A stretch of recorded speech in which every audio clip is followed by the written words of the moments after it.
Assalamualaikum warahmatullahi wabarakatuh kepada panel. Nama saya Usman bin Aidi Al-Daha dengan nombor pendaftaran 11 DKA 17F2013. Hari ini saya ingin membentangkan tentang produk kami yang kami hasilkan dari kurang kami, iaitu saya Usman dan Aiman yang menghasilkan satu produk, yang mana produk ini dinamakan Dry Filter. Kegunaannya adalah untuk menapis longkang daripada sisa-sisa pembuangan. Jadi pada masa kini, pada era globalisasi kini, amalan kita semula kurang dipraktikkan dan berlarutan di dalam kalangan masyarakat. Penggunaan botol plastik, tin air bekas makanan meningkat pada kadar yang tinggi. Berikutkan pertambahan populasi pendudukan yang semakin meningkat, maka hasil pembuangan akan meningkat juga. Jadi maka dengan itu, tempat pelubusan sampah merupakan tempat pembuangan dan pelubusan sampah di mana terkumpul segala jenis bahan buangan, maka ia terjadi tempat paling bertoksik dan pastinya akan memberi kesan kepada alam sekitar. Oleh itu, amalan kita semula amat penting dalam sebahagian kehidupan seharian kita, kerana ianya dapat mengurangkan sisa buangan dan sampah di tapak pelubusan sampah. Jadi tempat utama di mana pencemaran pembuangan sampah sarap dan sisa pebejan ke dalam sistem saluran longkang yang semakin meningkat dan akan mengalir bersama air merupakan salah satu kesan kepada kualiti air yang bersih. Selain itu, bahan organik dan bukan organik yang disalurkan ke longkang-longkang pada kawasan Politeknik Kota Melaka, iaitu dari sisa-sisa penggunaan aktiviti harian manusia. Sebagai langkah penyelesaian, produk penapis longkang yang disita yang direka oleh kami untuk memerangkap bahan tercemar, bahan sisa pembuangan yang berada di longkang.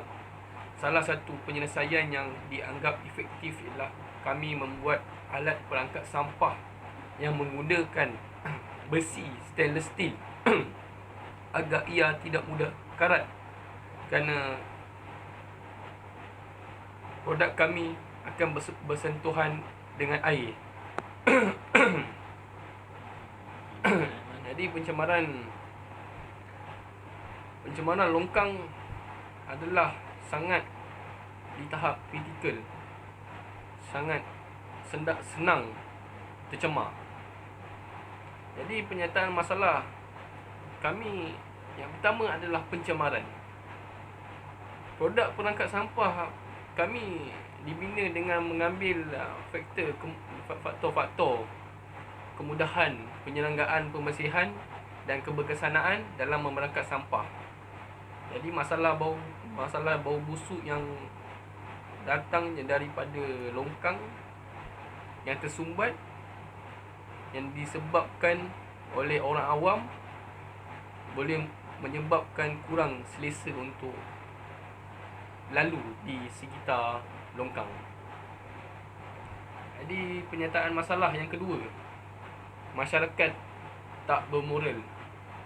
Longkang yang pecah dan tidak bertutup menyebabkan orang yang lalu lalang membuang sisa makanan dan bekas minuman ke dalamnya. Jadi pada zaman kini mudah untuk orang yang kurang bermoral, orang kurang berpendidikan, dia membuang sampah dengan sesuka hati, dengan secara tidak ada rasa tanggungjawab. Dia tidak berfikir panjang apa yang akan efek bila pembuangan sampah merata-rata di dalam longkang ini berlaku jika dia membuang merata-rata dengan sesuka hati. Jadi juga ia akan tersumbat. Ia akan efek kepada longkang itu jadi tersumbat. Jadi longkang yang tidak diurus atau dibersihkan berpotensi untuk tersumbat oleh kerana sampah sarap yang dibuang itu. Jadi seterusnya, objektif kajian kami ialah untuk mereka satu produk yang boleh menyelesaikan masalah yang kami bincangkan tadi, iaitu produk yang kami hasilkan adalah yang bernama Dry Filter.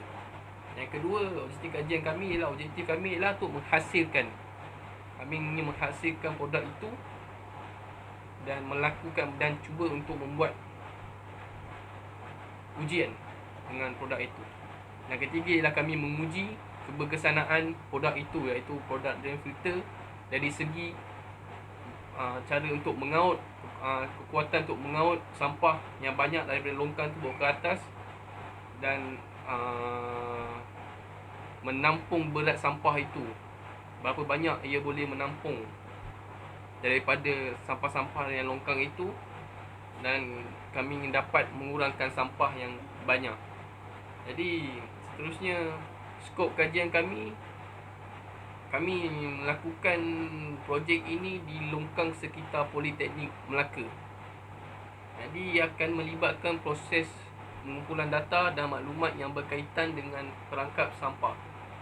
Maklumat berkenaan maklumat berkenaan yang berkaitan dengan perangkap sampah, seperti penyumbangan sampah turut diambil kira dalam usaha untuk memastikan keberkesanaan perangkap sampah oleh drain filter.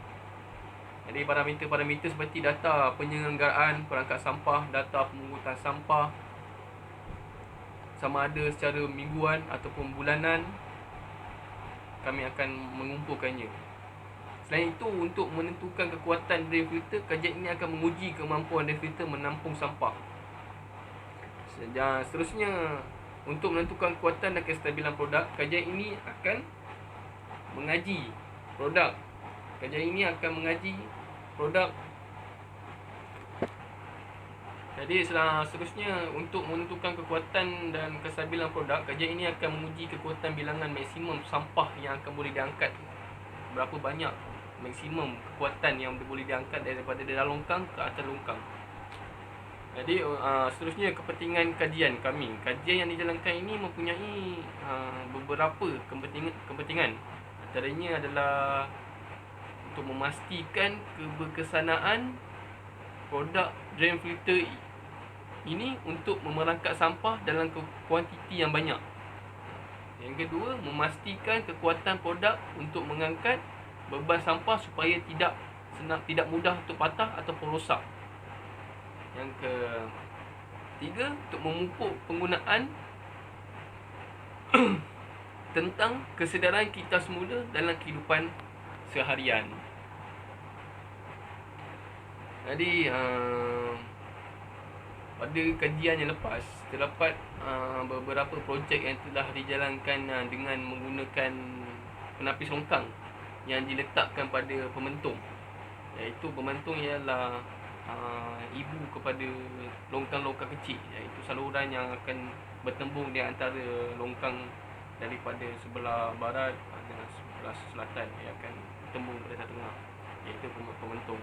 Dan betul dengan mengumpul banyak maklumat yang terdapat di internet, keratan akhbar, majalah dan sumber-sumber yang lain yang berkaitan dengan pembersihan longkang ini, kerja-kerja pengumpulan maklumat ini amatlah penting untuk melakukan tentang kajian literature yang hendak dijalankan dengan melakukan tentang kajian-kajian ini yang hendak dijalankan.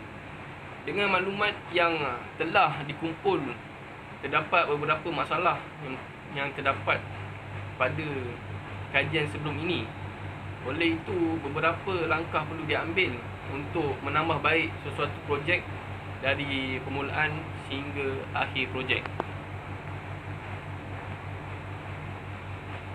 Jadi kajian terdahulu kami pada masa kini, perangkap sampah adalah salah satu langkah untuk mengurangkan sampah yang mengalir yang menyebabkan tersumbat atau banjir kilat. Tetap menjadi pilihan kerana praktikal, mudah dikendalikan dan murah, tetapi masih ada kekurangan pada perangkap sampah di mana sampah yang terkumpul akan menyebabkan arus air tidak mengalir pada longkang. Ada laporan daripada media masa menunjukkan kerosakan longkang yang berlaku adalah sangat tinggi. Ia bukan sahaja kerosakan longkang, ia saja daripada tersumbat, pencemaran dan lain-lainnya. Oleh itu, banyak inovasi perangkat sampah telah dihasilkan termasuk pada produk kami.